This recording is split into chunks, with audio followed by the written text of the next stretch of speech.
Mylavaram TDP MLA సీటుపై తీవ్ర ఉత్కంఠ కొనసాగుతోంది. సీటు తమకంటే తమకొస్తుందని ధీమా వ్యక్తం చేస్తున్నారు వసంతకృష్ణ ప్రసాద్, దేవినేని ఉమ. ఈ నేపథ్యంలో హైదరాబాద్ బయలుదేరారు వసంతకృష్ణ ప్రసాద్. శనివారం ఉదయం 9 గంటలకు చంద్రబాబు సమక్షంలో టీడీపీలో చేరనున్నట్లు ప్రకటించడం ప్రాధాన్యత సంతరించుకుంది.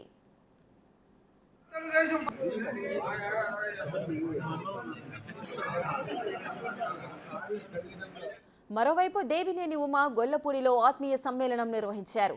ఆందోళనకు గురి కావద్దని కార్యకర్తలకు పిలుపునిచ్చారు. సీటు ఖచ్చితంగా తనకే వస్తుందని కార్యకర్తల వద్ద చెబుతున్నారు. వీరిద్దరితో పాటు బొమ్మసాని సుబ్బారావు సైతం సీటు కోసం తన ప్రయత్నం చేస్తున్నారు. ప్రజలు తన వైపే ఉన్నారని బల ప్రదర్శనకు దిగారు. దీంతో మైలవరం టీడీపీ శ్రేణుల్లో గందరగోళం నెలకొంది. సమయం చూసుకొని హైదరాబాద్ బయలుదేరుతా ఉన్నాం. కొంతమంది నాతో పాటు కలిసి కాలం పనిచేసినటువంటి నా శ్రేయోభిలాషులు, ఆత్మీయులు ఈ పూట కొంతమంది కలిసి వస్తూ ఉన్నారు.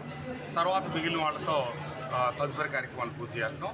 రేపు ఉదయం చంద్రబాబు నాయుడు గారి నివాసంలో 9 గంటలకు లోపుగా చేరిక కార్యక్రమం ఉంటుంది హైదరాబాద్లో. రేపు ఉదయం కార్యక్రమాలు పూర్తి చేసుకుని మళ్ళీ వెంటనే వస్తాం.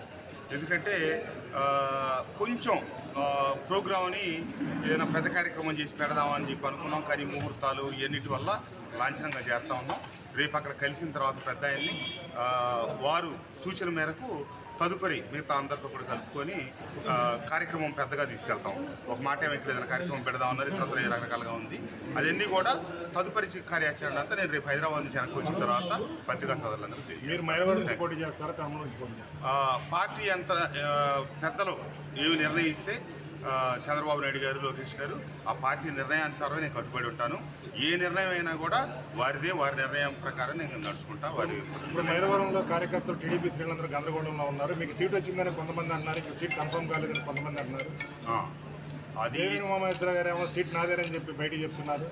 సరే, ఇవన్నీ ఎవరైతే చెప్పినా కూడా నేనైతే పార్టీ నిర్ణయానికి కట్టుబడి ఉంటాను. పార్టీ నిర్ణయమే నా నిర్ణయం. కాబట్టి చంద్రబాబు నాయుడు గారు తీసుకున్న నిర్ణయానికి నేను కట్టుబడి ఉంటాను. వారు ఏం ఆదేశిస్తే వారి ఆదేశానుసారమే నేను పనిచేస్తాను.